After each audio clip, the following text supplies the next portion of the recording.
This is a collaborative discussion amongst three friends. You are a bandwagon Swiftie. Wow. LaCroix. How have you never had a Choco Taco? Well, I don't know what a Choco Taco is. Do you do MMA? Because you're really wide. So tell me, what's in your beverage center? You don't know what the hell you're talking about. No, my eye twitch isn't bad right now. Let's talk about the process. How are we going to help you obtain the best home at the best possible price, terms, and conditions that we can? Hey guys, how's it going? Producer Nate here. I just wanted to give you all an update about the future of the podcast and sort of where we're at right now. Basically, we haven't had an episode in a couple of weeks because we've been transitioning over from our old building to a newer, upgraded space. It's a lot bigger and more suitable for our needs, which is great. But it's taking a while to make some of those last minute improvements. So this episode, it won't include our normal intro outro with the professional camera setup in studio. It still has a great conversation with, we had Steve Cardona on from Zillow. It's got some fantastic bits of information, some great little, what do you call them? Anecdotes? Yes, that's the word. That's the word I'm looking for. We will be transitioning back to our regularly scheduled programming eventually. But thank you all for bearing with us. And in the meantime, here is episode 25 with special guest Steve Cardona. So today's guest is Steve Cardona, growth advisor for Zillow's Northeast region. He partners with top performing brokers and Zillow Flex teams, helping them implement measurable, scalable strategies for business growth using data, coaching, and deep platform insight. Welcome to the pod, Steve. How's it going, man? Going really well. Yeah, appreciate you guys having me on today. That's awesome. Thanks for taking the time. We're excited to have you. I got to say, we went to a Zillow mastermind a while back. We heard Steve get up, kick off the day, and I'm like, damn, he's kind of a big deal. You know, he knows what's going on. So it was super pumped that you could join us here today. Why don't we kick us off, Steve? Tell us a little bit about your journey, what path led you to where you are today, and your current role at Zillow. Yeah, so kind of had a pretty wide breadth of experience, and just a bunch of different roles, both within Zillow and outside of Zillow.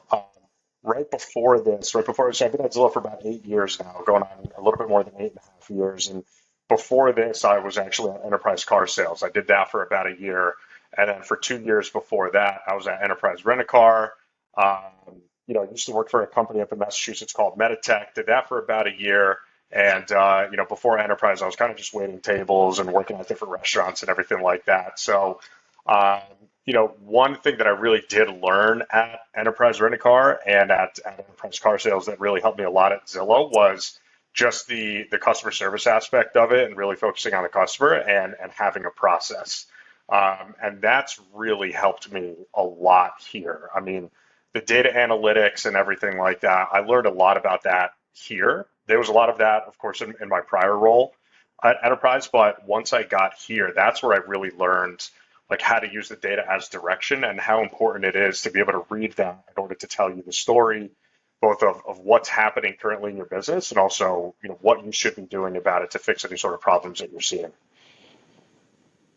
That's a good point. I mean, data can tell you so much, but like, what does the data mean? How do you translate that to the story? And I think you do a great job when we have calls with you kind of explaining that. So you kind of got that from the enterprise experience, you think, Steve? Or not to be honest with you, that was kind of my first experience with it, and my branch manager was really good at it, and it was just this printout, this Excel printout with a bunch of different numbers on it, and at enterprise it's so crazy all the time, that I never really had the opportunity to like sit down, really focus on it and read it. It was just a bunch of numbers on a spreadsheet, and up until that point, I had never really looked at anything like that. So I knew like what I needed to do every single day to make the customer happy and make the branch profitable. You knew what the end goal was, but you were still kind of flying blind. And data can tell you the things, like small things that you can do each day to try to increase your profit, to try to increase the amount of customers that you get through the door. And translating over to Zillow, the data, especially from a partner perspective like yours, tells us where the misses are.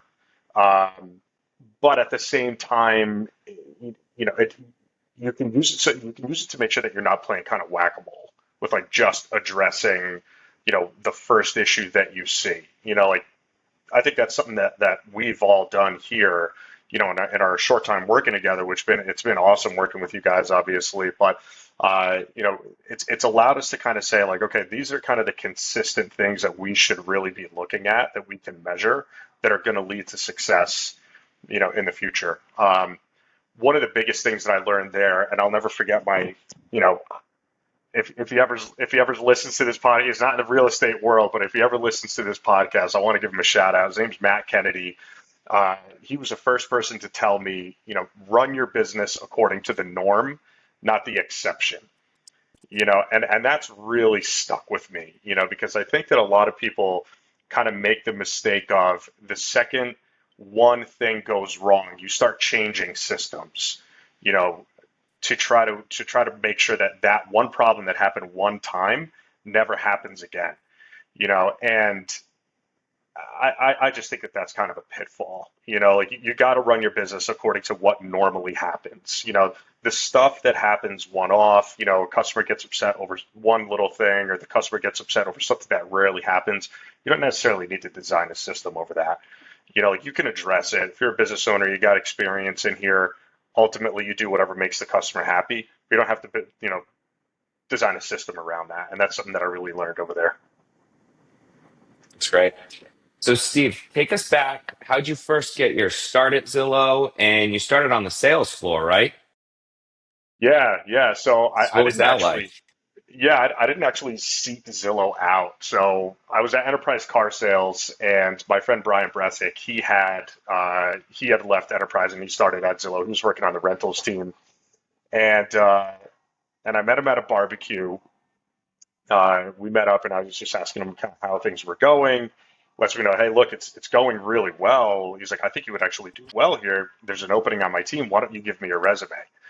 And I was like, oh, I don't know, like I'm doing well here at car sales. I could make manager pretty soon. I just didn't know what was out there, because anybody who's worked for that company before will tell you, like, you just get so, I'm not going to say it's a cult, but you get so entrenched in it that you're just like, man, this is where I want to stay. This is where I want to be for the rest of my life. And my now wife, girlfriend at the time, Rula, she was like, are you crazy? Like, this is Zillow. Like, give him your resume. Just see what it's like. Just take a shot at it. And thank God she pushed me on that. I'm thankful every day for that. But because I interviewed with his company, or I'm sorry, I interviewed with his team. They felt like I didn't have enough enterprise experience, with like larger accounts and everything like that. They're like, but we think you can sell. So why don't you interview with our market-based pricing team, which, as you guys know, was just selling zip codes. So hopped into an interview with them. They liked how the interview went. They hired me, and yeah, I started off just supporting individual agents. Nick, I mean, you've been you and JT, you guys have been with Zillow for a long time. I was that business consultant that was hopping on the phone with you once every couple of weeks, seeing how it was going, offering you different zip codes, running strategy, and giving you best practices for conversion and everything like that. That's kind of how I got my start. That's awesome. So you started on the sales floor, market-based pricing, and then I remember from a previous conversation that you and I had, Steve, you kind of went towards like the street easy side. Like, can you tell us a bit about that experience, and then ultimately what led you to what you're doing now with Flex? Yeah, so Street Easy was at a point when I first started where it was like Zillow when Zillow first got started, where we would allow the customer to reach out to a listing agent if they wanted to see that property. Problem was we were running into the same issue that caused us to launch market-based pricing in the first place, which was 50% plus of the leads were going completely unanswered. Which Zillow's always believed that, if I mean, the customer is the client, the customer is the buyer and the seller. And if you don't have that, then we don't have these relationships with the partners. We don't have anything to offer you. There's nothing for us to partner up on. So we decided to add market-based pricing over to Street Easy. That was in 2017. So I started in December 2016. By March of 2017, they said, hey, look, you're doing well over here. We're going to launch market-based pricing over on Street Easy, and it's a pilot. Do you want to come over here? So I said, yeah, of course. I kind of just felt felt pretty good. I was only 4 months with the company, basically. They're like, hey, do you want to work on this pilot? It's a small group. Uh, it's a big deal. Do you want to come over and give this a shot? Um, and that was kind of the first time that I realized like what being part of a pilot can do for your name, but also for your experience, for your exposure to different things. And now all of a sudden you're not just working with other people who are, they're selling zip codes, but you're working cross collaboratively with other partners, product managers, people in marketing. It was something that we were doing new with one of our websites. So you had even higher ups. I mean, you had Spencer Raskoff, the CEO at the time. Spencer's eyes were on it. Greg Schwartz's eyes were on it. Um, so it definitely felt like a big deal. But that was just a lot of fun. It was a great time. Because main part of the job was you're talking New York City agents. The office is in New York City. You're traveling all around the city. This might sound dorky, but one of my life goals was to familiarize myself with the New York City subway system. Now, And New York City does not have an MLS, right? So there's no MLS in New York City, and so Street Easy must play a huge role, I would think, in the real estate ecosystem or just the market in general in that area. yeah, big time.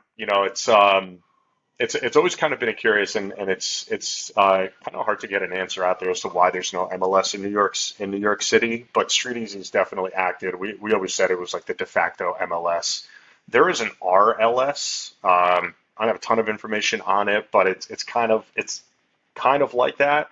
And from my understanding, there's been a lot of different people, companies that have tried to form an MLS in New York City, but it just never shook out. And since Street Easy was kind of already doing something like that, I think a lot of people just focused their attention on Street Easy. But yeah, it was fun. It was a lot of fun, that role. Interesting. Yeah. Now transitioning into Flex, how did that happen? Because you were in at the ground floor of Flex as well, correct? Yeah, so similar to Street Easy, they kind of tapped me on the shoulder for that in early 2019. My manager at the time was Sarah Fargo. She was like, "Hey, this new thing is starting. It's called Flex. Basically, a performance-based post-pay model. Uh, we're only piloting it in 4 counties across the United States. New London County in Connecticut is open. Do you want to take it?" And I kind of look back at what Street Easy was, what Street Easy was able to do for my experience at the company, for my name at the company. So I said, yeah, sure, let's give it a shot. And when we launched that, we basically flipped the entire county. So there were about 92 agents advertising in New London County. I had to speak to every single one. I had to present the same deck to every single one. And it was basically like hey, if you want to continue to do Zillow, this is what we can offer you. Are you in or are you out? Uh, we were able to get 89 people to say yes. And same thing, there was a lot of travel involved in that. But one of the biggest things that I learned at that role was how impactful the proper routing of leads and the proper routing of customers to the best performing agents could do, not just from a profit-based standpoint, but also from a lead conversion standpoint. Because what we ended up doing is in 1 year, we whittled that list of 89 clients down to just 8. So a year later, we were sending all of those leads to just 8 people in that entire county. Some of them were teams, some of them were individual agents who could just handle a high volume of leads. But we saw a 50% increase, or I'm sorry, we saw a 100% increase in conversion. Conversion doubled just by sending the right leads to the right people. Um, and I ask people all the time too, especially when people start to kind of, talk about the leads or talk about quality of the connections. I ask the question like, okay, if I were to give you 100 leads and I were to give another agent in your office the same 100 leads, do you guys think you would convert at the same rate? Do you think you would convert the same ones? And the answer invariably is always no. So uh, it's clear that there are some agents who approach this with a process. There's some agents who understand that it's not just the lead. Like this is a person. This is a person that's coming through. They have a need.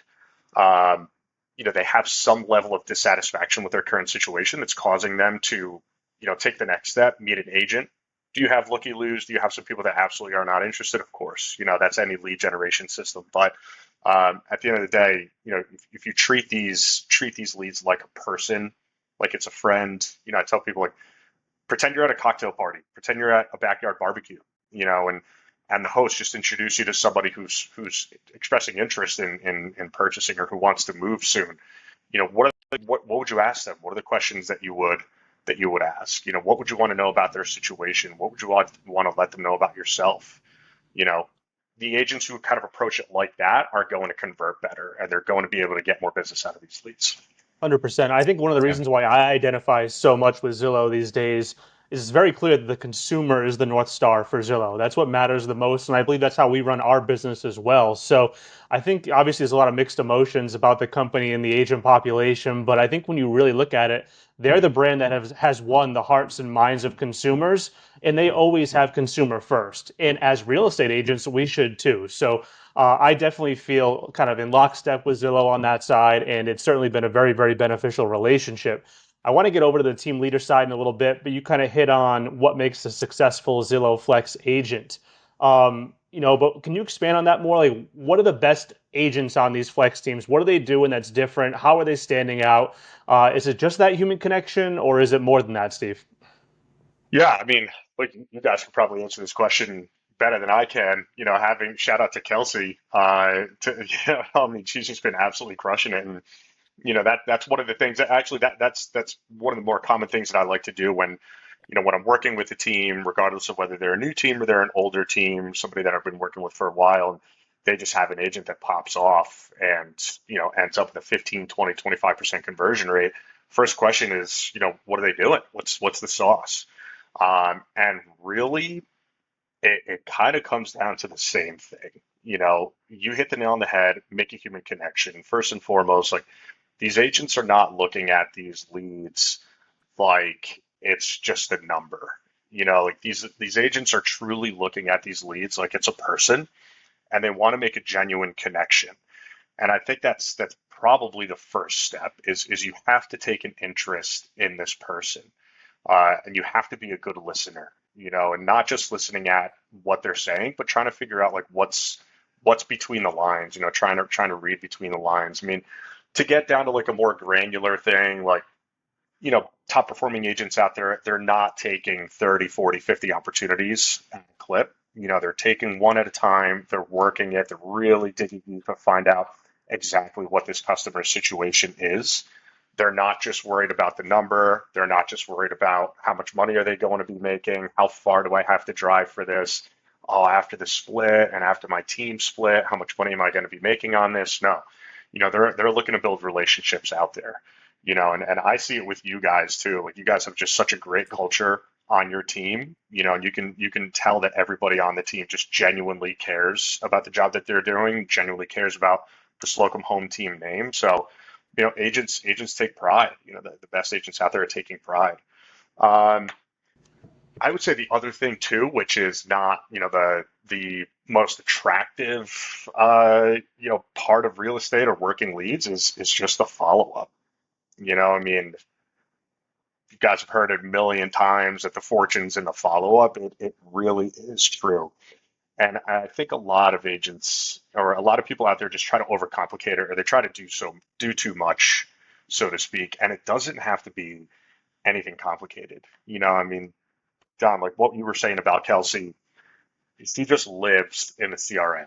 He lives in follow Yep. up boss. It's clear that that's a person that is carving out some time every single day. It doesn't have to be 2 hours. It can be 20 minutes, 30 minutes, 40 minutes of free time where you're just looking to see what's happening.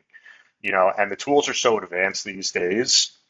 I mean, if I take a look at what CRMs existed 8 years ago when I started, they weren't doing a fraction of what the CRMs are doing today. I mean, I like to believe that the CRMs today, without naming names, are just designed to tell you exactly who to call at exactly the right time.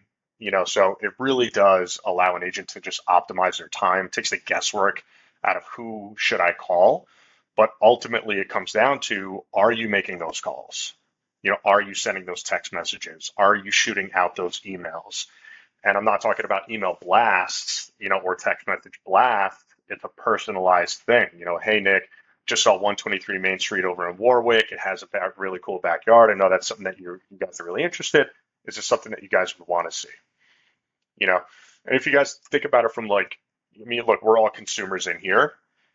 You know, what would you want as a consumer? Like, what would you want to hear from the agent? You Yeah, I mean, know, you can tell when it's a blast message. You can tell when it's spammy. You can tell if it's no effort put in whatsoever. Hey, I'm just following up. Hey, I'm just checking in. That's garbage. To create that human connection and tie it back to previous conversations, whatever those may be. It's like, oh, this person's listening to me. They understand. They care. That's really what it's all about. And like, that human connection that we talked about, a shout out to 1000 Watt. We did a rebrand with 1000 Watt back in 2020, and they had this video that they shared a long time ago. I think it was like around 2014, 2012. And it was saying, I'm not a lead. And it was all these people being like, I'm not a lead. I'm a real person. I don't want your drip campaigns. I don't want your property alerts.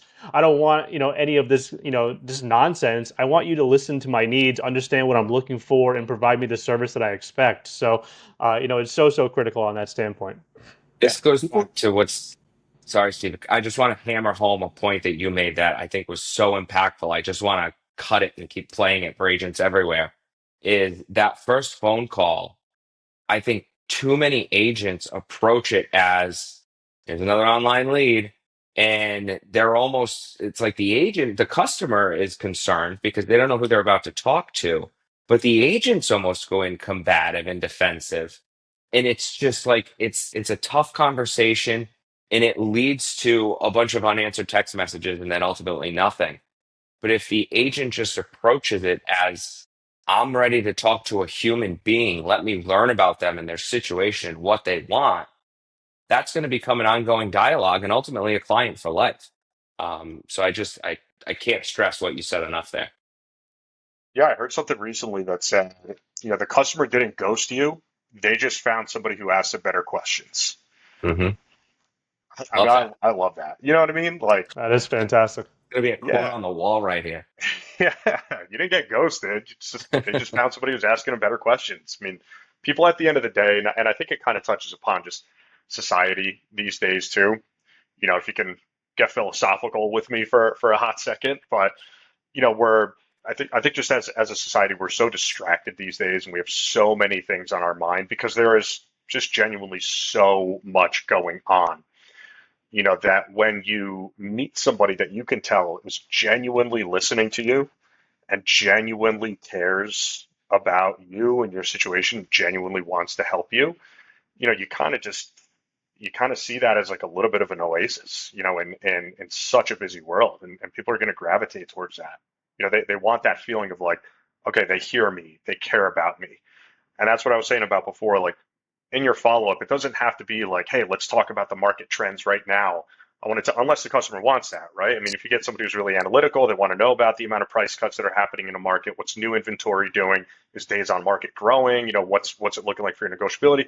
Great, go for it. If that's what the customer wants. But at the end of the day, people just want to know that you're thinking about them. They're going to gravitate towards that. And I'm saying that not just as somebody who's had the pleasure of working with, at this point, thousands of agents, a lot of top performers in there, but just as a consumer myself. I want to know that the person that is leading me through this really complicated transaction is thinking about me and cares about me being happy at the end of it.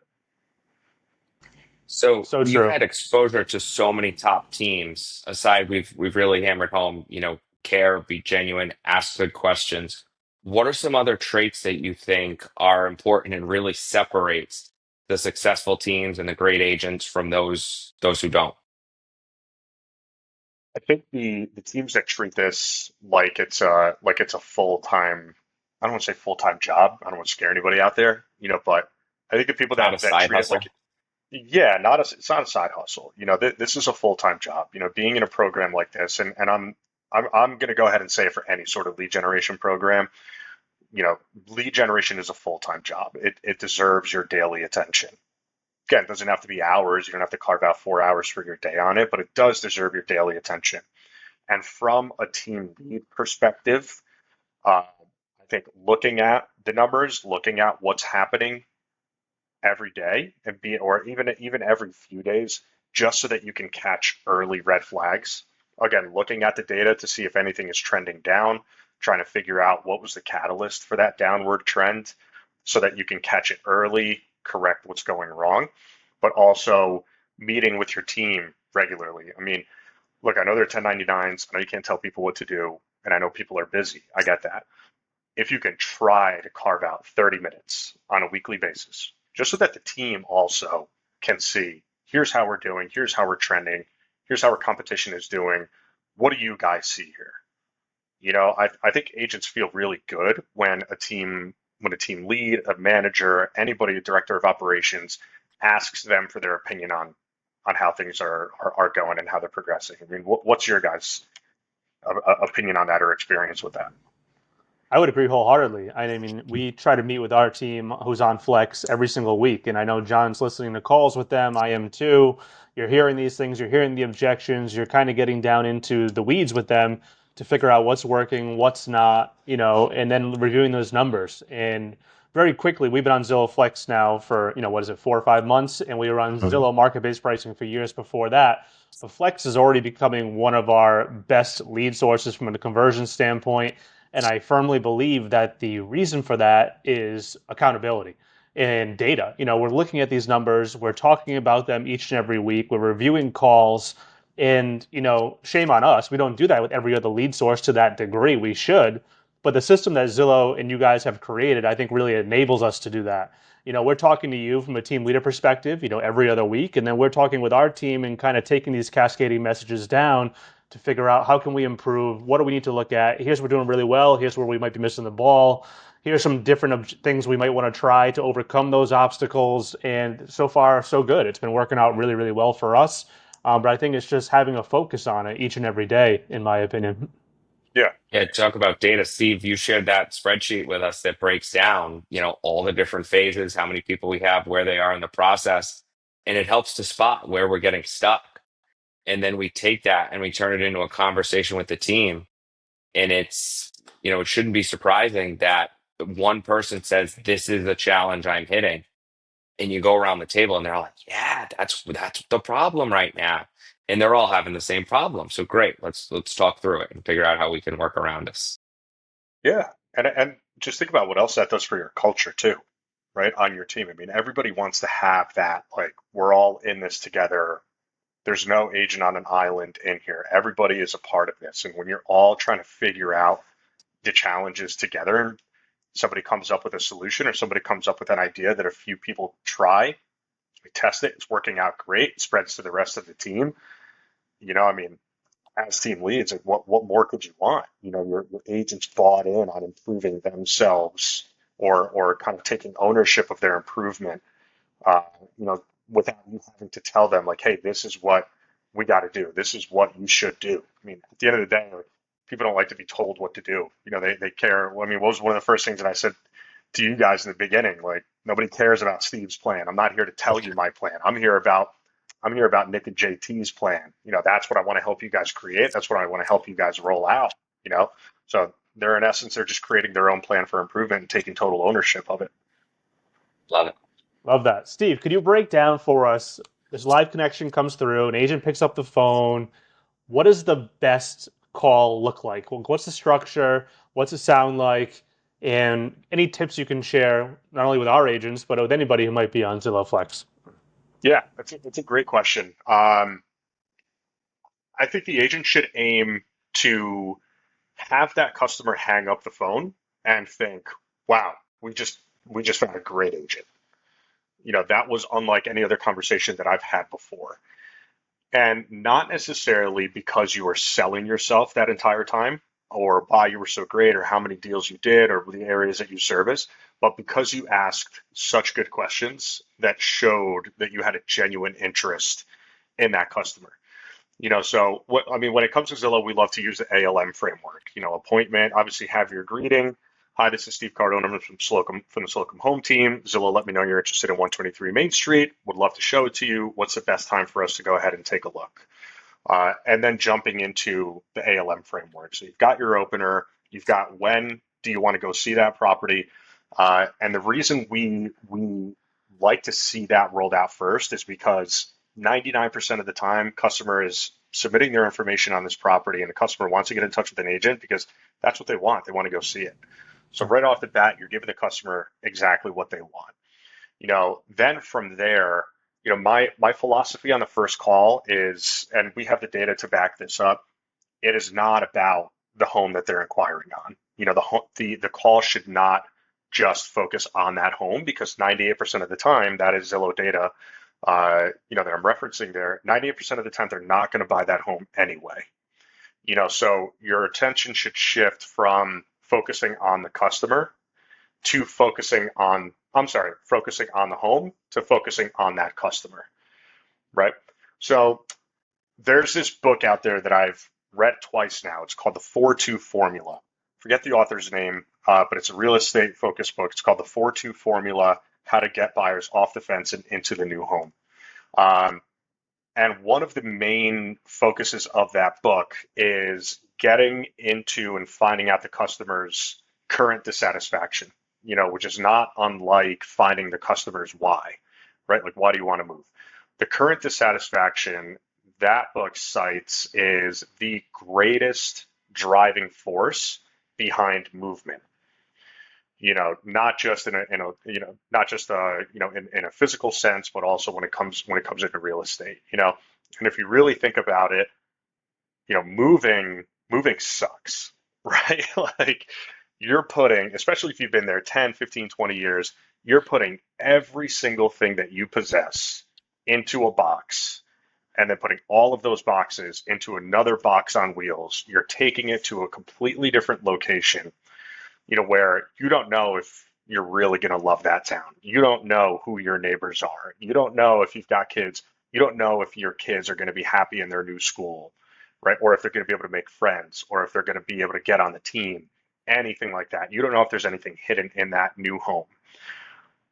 But your current situation is making you so unhappy that you're willing to go through all of that and take that risk and try something new, right?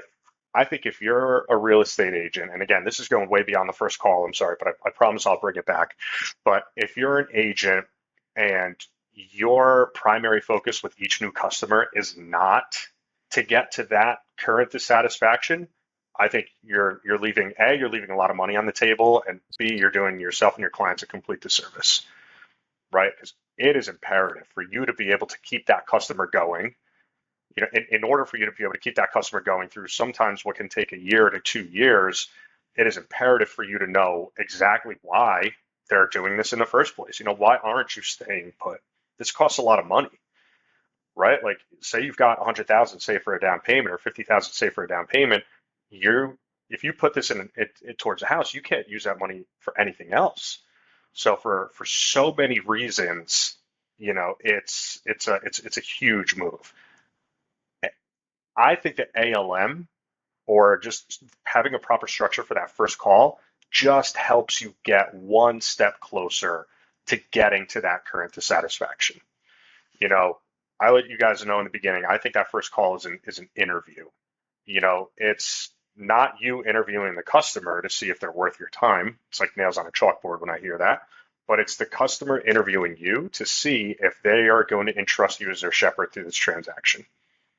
I think the best way to do that, give the customer what they want, find out where else they're looking, right? Like And that's Phil where the Jones, location. yeah, I was going to say, like Phil Jones says, the person asking the questions controls the conversation.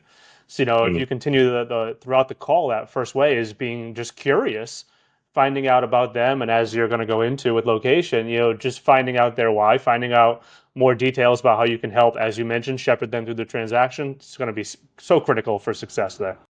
Right. And especially too, because it's doing that, it's a really easy way for you to set yourself aside from the competition. Most of your competitors, they're answering that phone. What do you want to see? When do you want to see it? Great, I'll see you there. That gives you nothing. There's no difference between what you did and what a receptionist at your local dentist does. They just book the appointment. That does nothing for you. You're a door opener. You're a door opener, and how long does it take to look at the first house that you show a customer? How long does it take for them to realize if that's going to be the home that they live in for the rest of their life? Yeah. Mere minutes, probably. Not even. 30 minutes. seconds. Yeah. And after they're done with that, if you don't have any sort of relationship built with that person, they're done with that house, they're done with you. And then you're wondering why they're not answering your calls or answering your text messages after that, because you didn't really prove your value. Again, it sounds cliche, but you didn't really prove that there's anything else that you can offer besides open up that door. So that first phone call, not only is it for you to kind of for you to treat it like an interview, like you're interviewing for the role of their real estate agent, but it's also a way for you to build a really successful and meaningful first meeting with that client. By finding out what are the towns you're looking at. All right, you're just looking at Warwick, or where else are you looking? Are you looking at Cranston? You're looking at Providence? Are we looking, where else are we going to go? Great. Okay, cool. And then 123 Main Street, what is it about this place that you really liked? There's tons of homes in these areas. I'm not going to show you every single one that has a 2-bed, 2-bath. What is it about this home in particular that you really liked? Like, what boxes does it check for you? Again, you're listening to the customer, you're showing the customer that you really care, and now you can have a really meaningful first meeting that's gonna give your it's really gonna increase your odds of having a second, third, fourth meeting with that person instead of just getting ghosted after you open a door for them. Great. Now, Steve, you've probably listened to thousands of calls, maybe tens of thousands of calls, and I know some are nails on a chalkboard. I feel like so much, and agents hear all the time, speed to lead. We hear ALM, but what you said about ending the call with the consumer thinking, wow, I just met such like a great, helpful agent. What other tips or advice do you have or have you shared with your teams to help focus on ALM and ask the right questions, but make sure we're not robots and make sure we get to that end result where the consumer gets off the phone and just says, that person was really helpful. Yeah. I think it's a couple of things. One, don't practice on your paychecks. So meaning don't just do this when you're on the phone with a client. Practice it with your coworkers, practice it with other people in the office. I mean, I always like to tell people, if you've got a partner out there, if you've got a spouse, practice with them. I mean, they kind of have a vested interest in making sure that you're making some money as well. You know what I mean? So they're going to tell you, just like, before you leave the door every day, hey, how do I look? Do I look like a complete buffoon right now? Or, does this match? Like, practice with them, see how the conversation goes. See if they think you're doing something that might be off-putting. See if they think you're asking really good questions. So, don't practice on your paychecks, practice with your loved ones. I mean, shoot, if you can find if you've got any kids or nephews or nieces in the teenage years, there's no tougher critic than those folks, So see what they have to say. Yeah, Oh yeah, John, can you imagine me practicing Zillow calls with Angela? Oh my God, that would be something else. Angela or your teenage daughter, nobody would be more honest. It's so true, though. I mean, like, you don't wing it on your first try. You have to be honing your craft and making your skills as best as possible. And I know one way that we do that on our team is we do role plays twice a week, and then we obviously do this during our flex meetings too. So there's multiple opportunities per week to actually have these conversations out loud, stumble on your words, forget one of the key aspects of an important or a best practice for a conversation. And I think going through those reps is the most important thing that any agent can do, in my opinion. Yeah. Because that's a comfortable place for you to stumble, right? I mean, it's with the other agents on your team. You can get a laugh out of it if you just say something funny, or if like you come across a question that you don't know the answer to, you don't know how to answer something. Like, you could press reset on that. You can't press reset when you're having a call with a customer. So, doing that I think is so important. And then anything that you can recap to the customer after you're done talking with them, or not necessarily after you hang up the phone, but towards the end of the conversation. All right, hey, JT, look, once again, my name is Steve Cardona. Really, really excited to meet you. So just to make sure that I have this right. So you're looking in Warwick, you're looking in Cranston, you have a big dog, so you're looking for a big yard. You're looking for a good school system. Anything that's going to have some nice parks in the area, maybe some good walking trails, anything like that. You want to be close to a highway because you are commuting to work right now. That's kind of what I got. Is there anything that I'm missing right there? Is there anything else that you want me to know before I start looking at stuff for us to see? Just anything. Show how much you were listening. Yeah. Yeah. And if you've only got one or two things, just list those one or two things. And then finish it with, is there anything else that you want me to really know? before I start scheduling some stuff for us to take a look at this weekend, they'll tell you the stuff that's really important that you forgot, or they'll maybe start telling you some new stuff, and all of this can happen in under 5 minutes. I think people think that, oh, it's got to be a 10, 15-minute conversation in order for it to be a really good call. All of this stuff can happen in 5 minutes, and if you did end up forgetting anything, the beauty of a lot of the tools that not just Premier agents have, but people that are using some of the other more advanced CRMs out there, can always go back and listen to that call again. So Steve. going back to what you were asking, JT, about like a coaching piece, like how do you guarantee you have a good call? Well, listen to your current calls and see if there's anything that you should be doing better. Yeah, Steve, absolutely. can you share some tips on the best ways to get into more than just that property on that first tour with them? Like, I know that's one of the keys to success too, is not just focusing on that one, but getting them into others that may suit their needs. So do you have any best practices along that avenue? In terms of other questions besides like A, L, or M or anything like that? Just like, what's like the clear, what's the easy way to get them not just looking at that house, but looking at others? Like, have you seen some agents really excel at that aspect on that first call of getting permission to show them other properties besides that one? Yeah, I think this comes down to like avoiding the questions that are going to be a no. Avoiding those yes or no questions that are just going to kind of kill your flow, and just having the confidence to sort of assume the sale. So I like to tell people, again, I've listened to these calls, listened to so many of these calls, and sometimes you can tell that the customer is wondering why you're asking them where else you're looking, or wondering why you're asking, why do you care about why I like this home? You can hear it in their tonality. You can hear it in the Hmm. customer's tonality. They're a little unsure. Some people, they don't care, right? They kind of just jump in. They're an open book. But sometimes you hear people, you can hear it in people's voice, like, why are you asking me these questions? So I like to tell people to have sort of a transition statement, between, okay, when do you want to see this? Tomorrow, 5 p.m. Great. I'll go ahead and get that booked for us. I'll confirm it in the next 30 minutes or so. And then to jump into sort of your transition statement. So, all right. So, hey, JT. So something that I love to do for my customers, and something my customers really enjoy, is I like to show them a couple homes, 2 to 3 homes the first time that we're out there, just so we could do a little shopping. And also, it helps me do a really good job for you in knowing what you like, and more importantly, what you don't like. So that way, I'm not just sending you anything. I'm sending you stuff that I know that you're going to like. So that being said, what other towns, just for the sake of me being able to book 2, maybe 3 homes that we can look at the first time we meet, what other towns are you looking at? You know, at that point, if the customer only wants to look at one home, they'll let you know. But I think having that confidence of like, hey, this is my process, this is what my customers love that I do, that makes the customer also feel really comfortable that you know what you're doing, you have experience, and that you're going to be able to get this done for them. You're really going to be able to use that term before. You're really going to be able to shepherd them through this process. So just kind of assume the sale. After you're done with the appointment, great, something I love to do. A, B, and C, great. Where else are you looking besides Warwick? Great. Where do you live right now? Great. Is this your first time buying a home? It is. Oh my God, that's so exciting. And to just get into that, because that kind of Yep. drops people's shoulders down as well. You know what? My last sale was actually a first time home buyer, finally got out of renting. They couldn't be happier to start building equity. We actually got them a great deal. So this is a really exciting time. I'm so excited to be, on this journey with you. Outside of Cranston, where else do you want to take a look? So kind of just, you can kind of pepper in those things. Your success And story. Get them excited.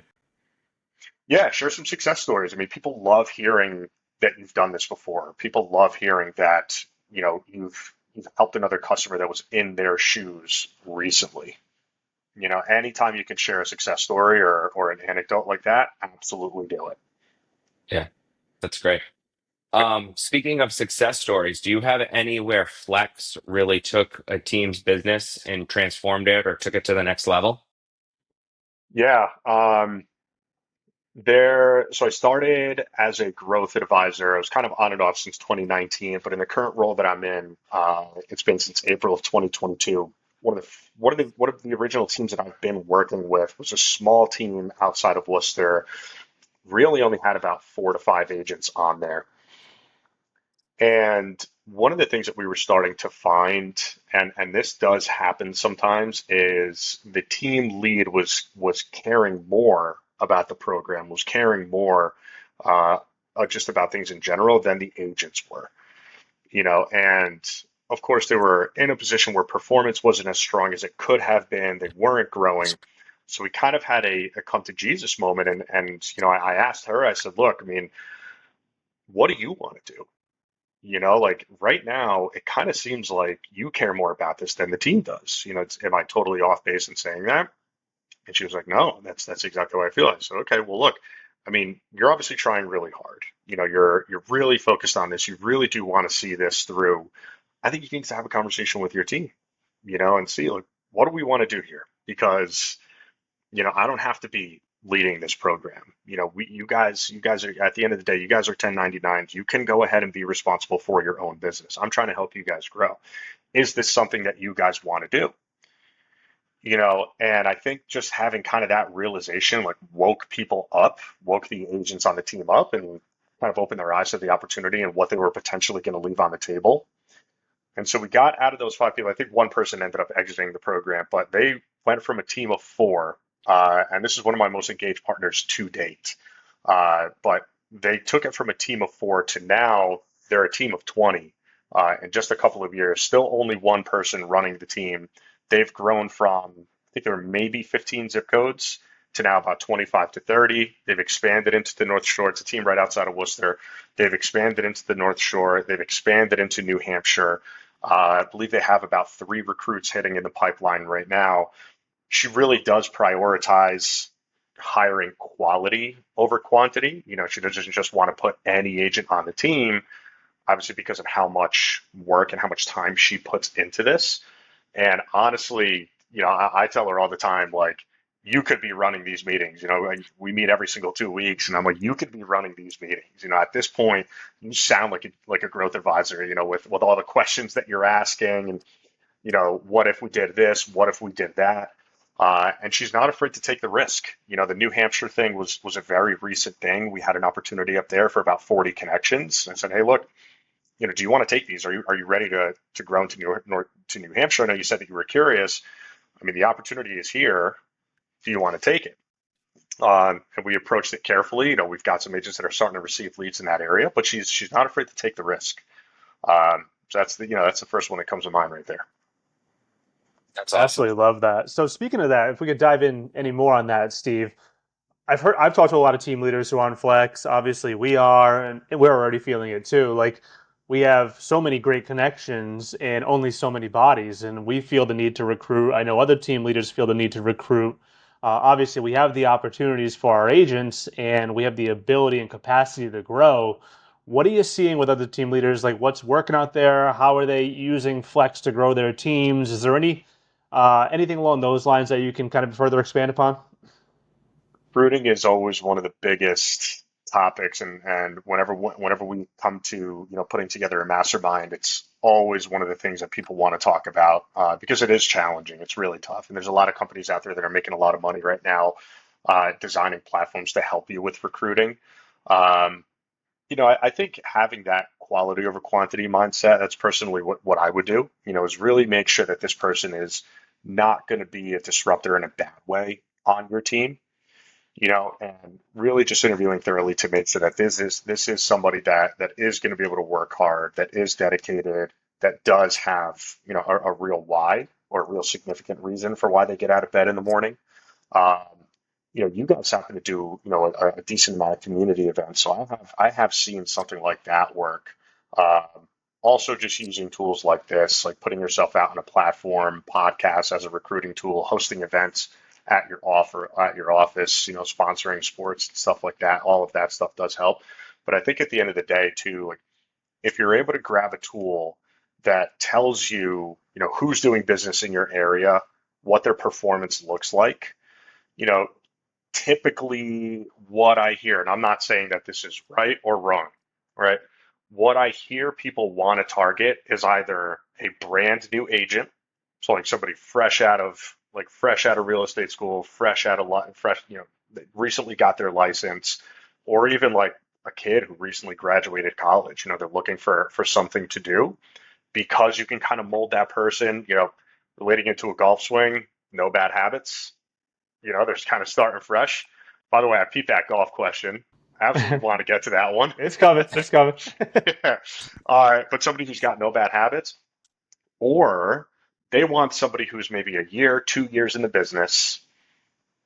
They're at a brokerage that's not really providing a lot of opportunities for them. They maybe feel like they're on a little bit of an island. There's no guidance, there's no training, there's no opportunity, there's not a ton of support, but they've still been able to scratch out, 5, 6 deals. That's the person that they want to target as well, because that person does end up becoming so grateful and so dedicated to a brokerage that, again, genuinely cares about them and is providing business for them and helping to put money in their pocket. So, long story short, I feel like there's no right answer here. There's no easy answer with recruiting, but maybe just a combination of all of those things. So true. Love it. Cool.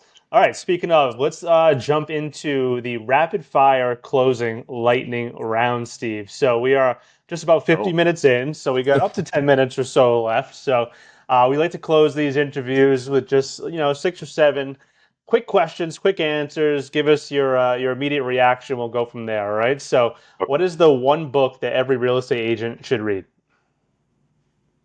I got 2. I have 2. Okay. I have to put these 2. I think number 1, I'm an old school guy when it comes to sales. I just love the quick, easy hits. Sales 101 by Zig Ziglar.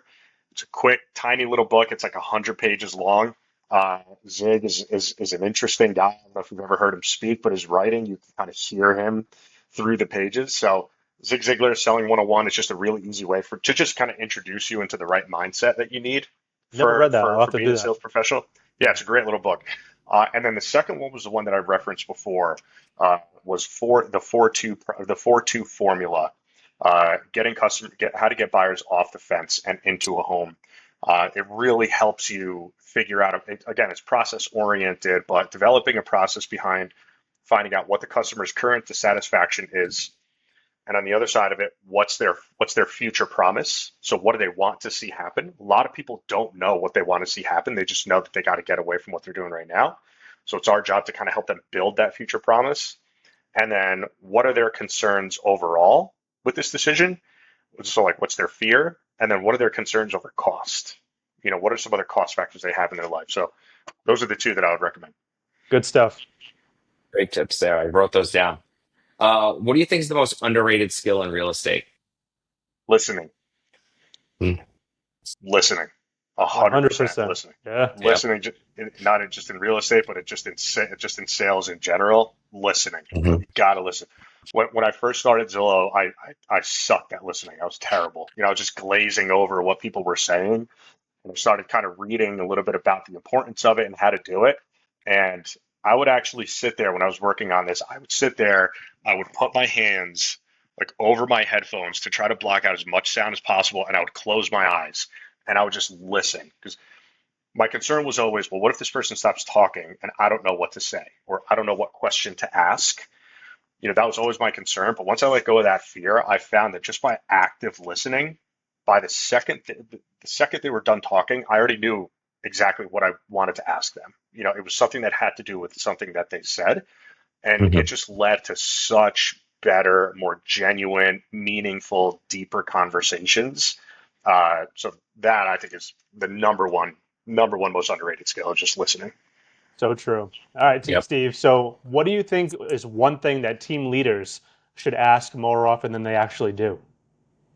Of their agents? Of you, like if you're working Me? with a team leader, what's Yeah. one thing that they should be asking more of that they don't? Selfishly, what do you think? What do you think I should do? Um, no, I think what's working out there. What are other people doing that's working? Have you seen anybody else encounter this situation? What do you think we should do? Hey, we're thinking of doing this. What have you seen anybody else try this? How did it go? But I mean, that's kind of a double-sided thing, because if I'm doing a really good job and if I'm showing the customer or the partner that I genuinely care about their success, that's when people start to ask me, what do you think we should do? That's when when you feel like you've earned your seat at the table. Absolutely. That's great. Steve, what's your real estate pet peeve? The leads suck, man. Leads don't suck. You suck. Your listening Yeah. sucks. Oh man, no, seriously, it's like nails on a chalkboard. These leads are terrible. I'm like, oh man, I don't know. It's hard to go back to your process and be nice and ask a lot of questions about why during that one. Yeah, I think also just show it, just not caring about the customer or treating them like it's a lead just because your buddy didn't introduce you to them. Hmm. Treating a lead. Let's go with treating a lead like it's a lead. Hmm. Love that. They're still All right. human beings. They sure It's a are. person. It's a Yep. person. All right, Steve, what's the best career advice you've ever received? I got to go back to my buddy Matt Kennedy. You know, uh, Run your business according to the norm, not according to the exception. That's a good takeaway I have for Yeah, today. I'm going to definitely be thinking about that one a lot more often, that's for sure. Well, maybe that's a absolutely. maybe that's a business one, you Mm. know. But in terms of career advice, I don't know. I don't know if I've received great career advice from anybody. Any advice? Best advice is that then? Is that what you're going to go with? Best advice? No, I think best advice is it kind of comes down to a quote like comparison is the thief of joy, or happiness is reality without expectations. Just, it's something that I've struggled with in the past, just kind of comparing myself to people and not thinking I am where I should be or thinking I'm behind the ball. So just learning to enjoy the ride has made me a lot happier both in life, but also, in my career. Love it. Love it. All right, Nick's gonna let me ask this one. Would you rather shoot your career low round to help him win his fall member guest, or help a struggling flex agent close $1 million deal?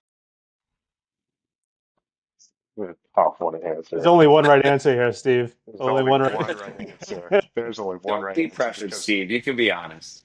because man, there's a lot of glory that comes with helping with that member guest and shooting a career low at a Donnie Ross. I think I'm a Donnie Ross guy, by the way, Love it. as an aside. Um, I think there's like again, selfishly, it brings me a lot of joy to help other people, and I think it's okay to say that. I think it's okay to to approach helping others because it makes you feel good, to have that personal driver behind helping others because it genuinely does. You help somebody out when they were least expecting it. That makes them feel good, which in turn makes most of us feel good. So I do love, not for nothing, I do love getting emails from team leads who say that like this agent just had their biggest closing ever because of Zillow.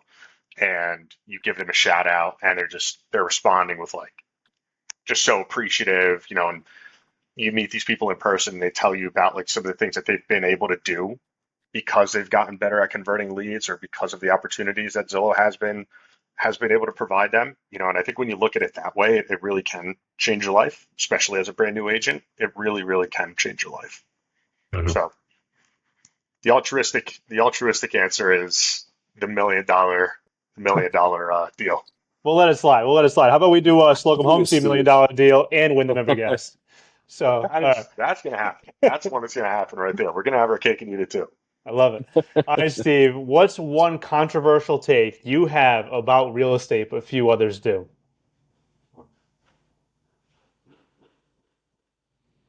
I was trying to think about this one, and I don't know. I mean, a few others in the industry or a few others outside of the industry. Either or. Just a common thought about real estate most people have that you completely disagree with. Oh, man, I mean, I think a lot of people just think it's unattainable from like a consumer perspective. I just think a lot of people think it's unattainable, and it's not. It really is a life-changing thing. Purchasing something, making money off of it, it really is life-changing. It can really progress you. And I think there's a lot of programs out there that will help a first-time home buyer get into a home, especially if you can qualify for it. Or at the end of the day, if you just meet a good agent who has good connections, who understands your situation, and who can prove to you that you have options. You don't have to put 20% down. You don't have to go with this conventional loan. Like, I just helped somebody out in your shoes last week who thought they needed to put 20% down just because their dad told them to, or thought that they had to go conventional because they didn't know that there were these other options. I think it's a lot more attainable than a lot of people think. But I'm curious as to what you guys think on this one. I love that take. I mean, first and foremost, I think who you work with matters. And, we've had so many first-time buyers or anybody come in with these common misconceptions that are just completely not true. And we've seen countless buyers get in with, 100% financing, FHA 96.5% financing, whatever it might be. And then, you help them out, sell that home 5-6 years later, and they're, putting 6 figures plus down on their next home because they had that equity built in. So, I think there's so much truth to what you said there, but no one's turned this around and asked us what our biggest belief is here. I would simply say I think, again, probably who you work with matters. People think all agents are the same, and I truly believe that the professionals really stand out, and that everyone should be interviewing multiple agents and sitting down and making sure that they've got hundreds of reviews and hundreds of sales, and either that or they work on a team with the support and in the structure to help them accomplish their goals, because it's their biggest asset. And this business is not easy. You can't make your own schedule. People always say I get into real estate because I can make my own schedule. And I'm like, yeah, you can pick any 60, 70 hours of the week that you want to work. That's totally fine, So, but yeah, I'd say those are some of mine off the top of my head. So You kind of took mine. I was going to take it from the agent perspective and say, so many people say it would be a great side hustle. Yeah, no, no, it's not. Yeah. Wholeheartedly agree. If you're getting into this because you want to work on your time, you're getting into the wrong industry. You are on the customer's time. Absolutely. You are 100% on the customer's time. And the customer deserves so much more than someone who's looking at it as a side hustle. They deserve full-time service. They absolutely do. I mean, you're probably dealing with the largest asset they'll ever sell. You need somebody who, is not just your cousin who sold 2 homes last year. It's not just somebody who has no support system or structure. It's somebody who does this day in and day out all day and will be there for you. So yeah. Yep. So from an insider to the industry perspective, it's you're not going to be on your own schedule. I got news for you. Oh yeah. You're on the customer's time. You're not on your own time. And from the consumer perspective, yes, you do need an agent, number one. And number two, who you work with matters. I mean, when you're talking about how you're going to walk away from this and if you're going to have money in your pocket at the end of this or not, who you work with matters. So find a professional, find somebody good that you feel comfortable with. 100%. Mic drop. I love it. Steve Cardona, you've been an awesome guest, man. Thank you so much for coming on. I appreciate it. You've been an awesome guest to the pod. I'm sure we'll have you on again sometime in the future. Maybe one time in Rhode Island, we'll do a little in-studio session here as opposed to over this, the virtual space. But we're excited to keep working with you and keep growing, man. Yeah, really excited for it, guys. This is a lot of fun. It's actually the first time I've done one of these. Really? So That's awesome. Yeah, it's been a really good time. I really appreciate you guys inviting me on. This was fun. Thank you. Well, you're a natural. You're an absolute natural, Steve. So I love Thanks, it. Steve. Man. See you guys soon. See ya. That's a wrap on today's episode of Shootin The SHT. Be sure to subscribe wherever you heard this podcast so you never miss a future episode. And if you enjoyed this content, please share it with others and leave us a rating and a review. Buying, selling, or want to connect with Nick and JT? Visit Slocum Home Team on Facebook and Instagram or slocumhometeam.com. We'll see you next time.